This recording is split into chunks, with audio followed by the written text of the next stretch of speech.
Civic Type R FL5 datang tukar rim dengan One China. Rim Jepun TE37 Ultra 19 inci 9.5 JJ offset 36 warna bronze. Memang cun. Sebelum kita pasang, kita balut tepi rim dulu untuk protect, dengan juga kita pakai balik lah tayar original Michelin PS4S.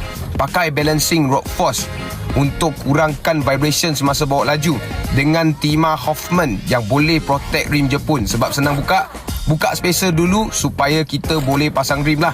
Spacer dah buka, memang entap lah, cantik-cantik. Lepas buka, kita pasang pakai tangan je guys, ok. Torque wrench juga masuk sekali sebab nak protect start dengan nut, ok.